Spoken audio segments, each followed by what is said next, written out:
வணக்கம் எல்லாருக்கும். என்னென்னு சொன்னால் இன்னொரு வீடியோவில் சந்திக்கிறதுல சந்தோஷம். ஊசி தெரிஞ்சாதான் நிறைய பேருக்கு ஊசி போட்ட மாதிரி இருக்கும். வணக்கம் எல்லாருக்கும். இன்னொரு வீடியோவில் சந்திக்கிறதுல சந்தோஷம். என்ன பிரச்சனைன்னு சொன்னால் எங்கட சைக்கிள் கட்சியை நாங்கள் நிறைய நாள் சொரிஞ்சு சைக்கிள் கட்சியை சொறியாமல் இருக்கல. என்னென்னு சொன்னால் அடிக்கடி இந்த பதந்தியையும் உருட்டுதல்களையும் உருட்டுறது வந்து சைக்கிள் கட்சி தான். சின்ன வீடியோ ஒன்று போடுறேன், பார்த்துட்டு கதைப்போமா. மக்களுக்கு வந்து கிழக்கு மாகாணத்தில் தங்களுடைய அரசியல் பலம் சில வழியில் வந்து குறையும் என்ற ஒரு பயம் உண்டு அவர்களுக்கு இருக்கின்றது. நடக்கும் கிழக்கு இணைகிற பொழுது வந்து முஸ்லீம் மக்களுக்கு வந்து அரசியல் பலம் இன்றைக்கு வந்து அவர்களுக்கு பேரம் பேசுறதுக்கு இருக்கக்கூடிய அந்த வாய்ப்புகள் வந்து சிலவுல வந்து இல்லாமல் போகலாம். தமிழர்களுடைய அடிப்படை கோட்பாடாக இருக்கக்கூடிய இணைந்த வடகிழக்கு என்ற கோட்பாட்டை அடைவதாக இருந்தால் முஸ்லிம் மக்களுடைய ஆதரவும் அத்தியாவசியம். அப்ப முஸ்லிம் மக்கள் அந்த வடகிழக்கு இணைகின்ற பொழுது அதால வந்து பாதிப்படையக்கூடாதுன்றதுல வந்து மாற்று கருத்து இல்லை. அவர்கள் திரும்ப வந்து வடமாகாணத்துக்கு வருகின்ற பொழுது வந்து என்னன்னா இரண்டாம் தேசிய தலைவர் ரெண்டு அவற்ற கட்சிக்காரராலே போலப்படுற கயேந்திரகுமார் பொன்னம்பலம் வந்து முக்கியமான சில என்ன சொல்ற அறிக்கையெல்லாம் விட்டுருக்கிறார். என்ன பிரச்சனைண்டா சொல்லுவாங்க, காணமையில் ஆடுண்டு கண்டிருந்த வான்கோழியும் இந்த தண்டை பொருளாசிர விரிச்சு ஆடினதாமன்ற மாதிரி. உங்களுக்கு தெரியும், கடந்த பாராளுமன்ற அமர்வில் வைத்தியர் அர்ச்சுனா ராமநாதன் வந்து முஸ்லீம் மக்களுக்காக நிறைய குரல் கொடுத்திருந்தவர். நிறைய உரைகள் வந்து பாராளுமன்றத்தில் ஆற்றப்பட்டிருந்தது.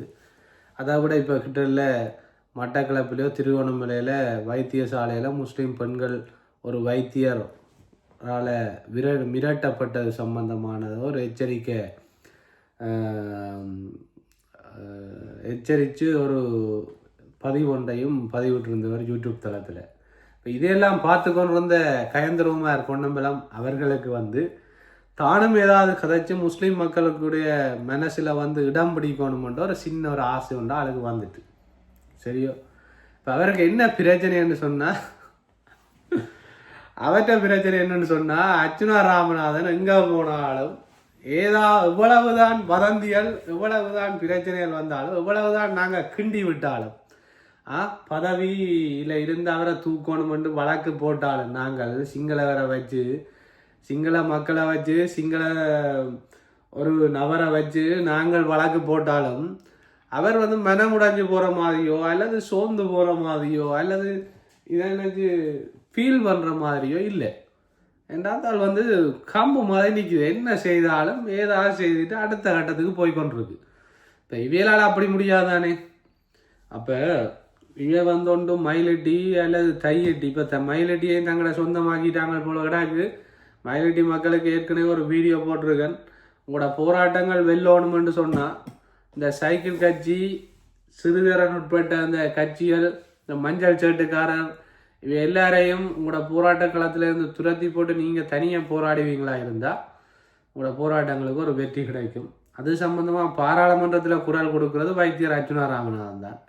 உங்கள் வந்து நின்று கொண்டு இந்த சிப்பாய்களோடையும் அந்த செண்டிக்கு விட்டுருக்கிற 4-5 பொலிசோடையும் கத்தி இவங்களை இவங்களுக்கு அது வந்து மக்களே செய்யலாம். இவே தேவையில்லை. அதில் சண்டை பிடிக்கிறதுக்கோ அதில் கதைக்கிறதுக்கோ தேவையில்லை. இவே எங்கே போகணுமெண்டா போலீஸ் அதிபர், இராணுவ தளபதிகள், கட்டளை தளபதிகள் அப்படியான இடங்கள் ஜனாதிபதி மட்டங்களில் கதைக்கிறதுக்கு தான் இதுகளை வந்து பாராளுமன்றத்துக்கு அனுப்பினது.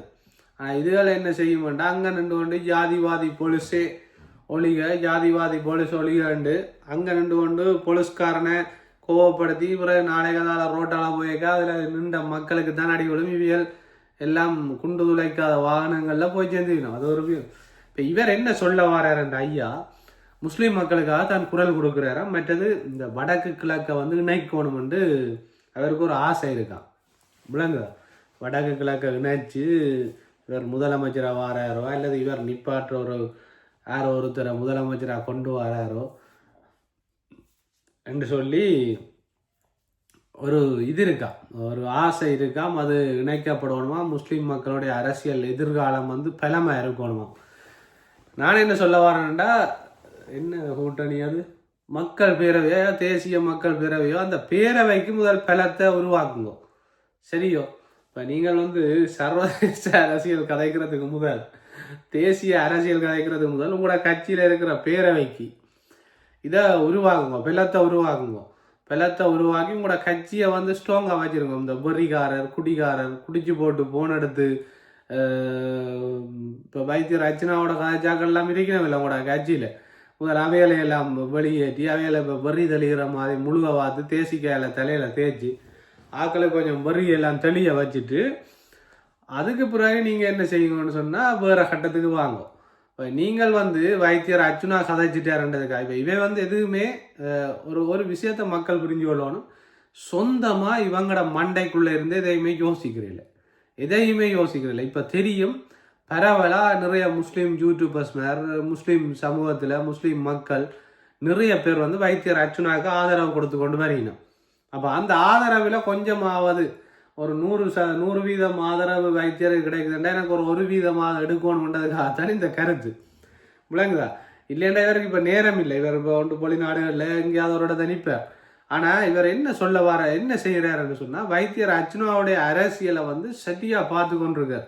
எப்படி அர்ச்சுனா கொண்டு போகிறார், எப்படி அர்ச்சுனா ஏன் இதான் கதைக்கிறார், அர்ச்சுனா இதை கதைச்சு எத்தனை வாக்கு அங்காள பக்கத்தால் எடுக்க போகிறார்.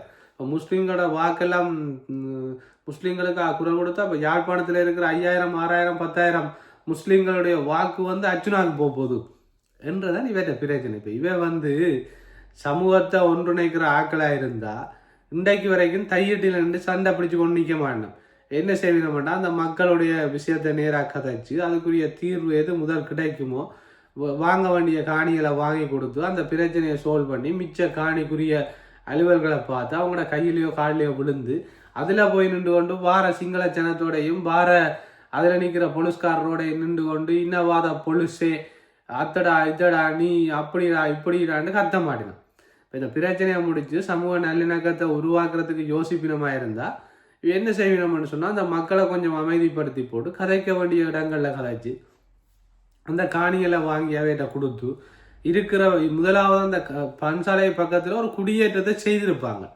அவங்க கொடுக்குறேன்னு சொன்ன காணியை கொஞ்சத்தையாவது தமிழர்களை குடியேற்றிருப்பாங்க. இதெல்லாம் அவங்க செய்ய மாட்டாங்க. இவைக்கு இப்போ என்ன பிரச்சனைன்னா அர்ச்சுனா ராமநாதன் என்ன செய்கிறார், அவர் யாரை பற்றி கதைக்கிறார். அவர் இன்றைக்கு முஸ்லீம்களை பற்றி கதைச்சா நாளைக்கு அந்த முஸ்லீம்களை பற்றி கதைக்கிறது தான் இவே இந்த அரசியலாக இருக்கும்.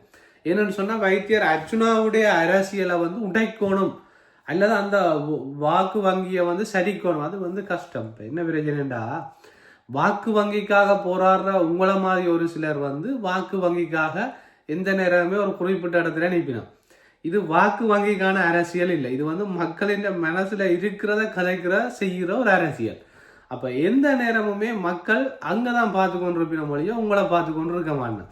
நீங்கள் எத்தனைதான் மீடியா இன்றைக்கு பாருங்க, இன்றைக்கு ஒரு ப்ரெஸ் மீட்டில் போய் வைத்தியர் அர்ச்சுனா ராமநாதன் பேட்டி கொடுக்குறீங்கள சரி, உங்களை மாதிரி ஊடக மையத்தில் போய் நின்று குளர்றீங்கள, உங்களை மாதிரி பெரிய பெரிய ஊடகங்கள் அவருக்கு ஆதரவு இல்லை. உங்களுக்கு கொடுக்குற மாதிரி உங்களுக்கு குளர்னமில்ல கயந்திரமார் பொன்னம்பலம் தையட்டியை இடித்தார் மயிலட்டியை கிழிச்சார் அப்படி எந்த ஊடகமே வைத்தியர் அர்ச்சுனாக ஆதரவு வழங்குறீங்கள. அவர் கைது செய்யப்படாமலே கைது செய்யப்பட்டு விட்டார், வைத்தியர் அர்ச்சுனா கைது செய்யப்பட்டு விட்டார் என்று சொல்லி போடுற ஊடகங்கள்லாம் உங்களுக்கு சப்போர்ட் பண்ணுது. ஆனால் ஒரு தனி மனுஷனா இவ்வளவு ஊடகங்களையும் எதிர்த்து தன்னுடைய ஒரு யூடியூப் சேனலை வச்சு இன்றைக்கு 9 மணி அப்டேட்னு சொல்லி அந்த 9 மணிக்கு தமிழ் மக்கள் காத்திருக்கிற அளவுக்கு ஒரு காலத்தில் ஒரு நியூஸ் இருந்தது. அந்த நியூஸ் எப்படா சொல்லுவாங்களன்னு சனம் பார்த்து கொண்டிருக்கும். அதே மாதிரி இப்போ நான் அதை இதோட ஒப்பிடையில சில 5:45 கத்திக்கொண்டீங்க, அது வேறு பிரச்சனை. இப்போ நான் என்ன சொல்ல வரேன்டா அவ்வளவுக்கு ஒரு ஆர்வத்தை தூண்டி ஒரு யூடியூப் சேனலை எல்லாரும் திரும்பி பார்த்து அதில் என்ன சொல்லப்பட்டிருக்கு அதுதான் உண்மையான நியூஸாக இருக்கும். அர்ச்சுனாண்ட வாயில இருந்து வரணும், வைத்தியர் அர்ச்சுனா ராமநாதன் வாயிலிருந்து வாரது தான் தமிழ் மக்களுக்கான ஒரு சரியான செய்தியா இருக்கும் என்ற அளவுக்கு மக்களோட மனதையும் சிந்தனையையும் ஒரு பக்கத்துல திருப்பி கொண்டு வச்சிருக்கிறாருன்னு சொன்னா அவர்கிட்ட நீங்க நெருங்கலாத ஐயா. சரியோ, முதலாவது உங்களோட அந்த கள்ள வேலைகளை நிப்பாடுங்க. இன்னொருத்தன் தோல்ல நின்று அரசியல் செய்யறதை நிப்பாடுங்க. முதலாவது மக்களுக்கு ஏதாவது ஒரு நல்ல விஷயங்களை பெற்றுக் கொடுங்க. சரியோ ஒரு ஊழல் வடக்கில் எத்தனையோ ஊழல்வாதிகள் இருக்கணும் அவைய தட்டி கேட்க வக்கில்லாத நீங்கள் இந்த தெல்லிப்பட வைத்தியர் கிருஷாந்தி சம்பந்தமான எத்தனையோ ஊழல் இருக்கு. ஏன் உங்களால் வாய் திறக்க இல்லாமல் இருக்கு? ஒரு வார்த்தை வாய் திறந்து கதைங்க வாப்போம். நீங்கள் அவள் விசாரிக்கப்படணும், அவள் கைது செய்யப்படணும்னு கதைங்க வாப்போம். இதே மக்கள் இன்றைக்கு வைத்தியர் அர்ச்சுனா ராமநாதன்கிட்ட கொண்டு போய் இந்த ஆதாரங்களை எல்லாம் கொடுத்த மக்கள் உங்களிடையும் தந்துதானே இருப்பினோம்.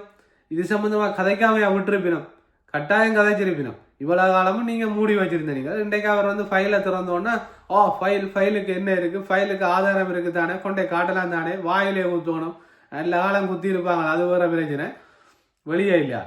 அப்போ நான் என்ன சொல்ல வரணுன்னு சொன்னால், ஒருத்தரை பார்த்து கொப்பி பண்ணி அரசியல் செய்யாதீங்க. வைத்தியர் அர்ச்சுனான்றவர் தனி பிராண்ட், தனக்கென்ற ஒரு பாதையை தானே உருவாக்கி அந்த பாதையில் நடந்து போகிற ஒருத்தர். அங்கே நீங்கள் அவராக மாற இல்லாது. நீங்கள் எவ்வளவுதான் செருப்பு மாலையை போட்டாலும் உங்களோட இயலாமைகளை வெளிப்படுத்தினாலும் நீங்கள் தமிழ் மக்களுக்கோ முஸ்லீம் மக்களுக்கோ எந்த விதமான நல்ல விஷயமும் நீங்கள் செய்ய போகிறது இல்லை. இதுதான் உண்மை. செய்ததும் இல்லை. நீங்கள் செய்ததெல்லாம் கேவலமான வேலைகள், நீங்கள் செய்ததெல்லாம் எங்களோட இனத்துக்கு எதிரான வேலைகள். என்ன ஒரு சில இடங்களில் போய் நின்று கத்துவீங்கள் பெரிய சத்தமாக, அது மக்களுக்கு அந்த வலியை பற்றி கதை கேட்க யோசிக்கிறோம், இவங்களை எங்கட ஆக்கலண்டு. பிறகுதான் தெரியும் இது அரசியலுக்காக குறைக்கிற இதுகள் என்று சொல்லி. அப்போ ஒரு விஷயத்தை விளங்கி கொள்ளுங்க, வைத்தியர் அர்ச்சுனான்றது அது ஒரு தனி ரகம். அதால் உங்களோட இந்த ஓட்டு மாட்டு வேலைகள், இந்த ஒரு என்ன சொல்கிறது விவரம் இல்லாத அரசியலை விட்டுட்டு தமிழ் மக்களுக்கான நல்ல அரசியல் ஏதாவது இருந்தால் செய்யப்பாரு. ஆனால் இந்த தேர்தல்களோட நீங்கள் எல்லாம் வீட்டை போயிருவீங்களேன்னு தான் நான் நினைக்கிறேன். அதுக்காக நீங்கள் நிலத்தில் இருக்கிறீங்க, சப்பானி கொட்டி இருக்கிறீங்க, ஒற்றை ஆட்சி எதிர்ப்போம்ன்றீங்க, அந்த ஆட்சியை கொண்டு வருவோம், இந்த ஆட்சியை கொண்டு வருவோம்ன்றீங்க, தேர்தலை புறக்கணிப்பீங்கள், இலங்கை அரசாங்கத்தின் கொடியை புறக்கணிப்பீங்கள். ஆனால் இலங்கை அரசாங்கம் கொடுத்த ஐசியையும் லோயர் ஐசியையும் லைசன்ஸையும் அதையும் இதையும் கொண்டு ஓடி திருவீங்க.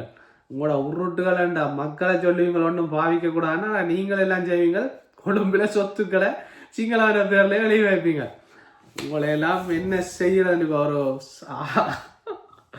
ஒரு வேளை மாறி முதலமைச்சரா தேர்தல் நடந்து முதலமைச்சரா வைத்தியர் அர்ச்சுனா சொல்ற மாதிரி ஒரு சம்பவம் நடக்குமா இருந்தா உங்களோட நிலைமையெல்லாம் கொஞ்சம் கண்ணை மூடி யோசிச்சு பார்த்தீங்கன்னா நீங்க இலங்கையிலே இருக்க மாட்டீங்க. நன்றி, வணக்கம். இன்னொரு வீடியோவில் சந்திப்போம்.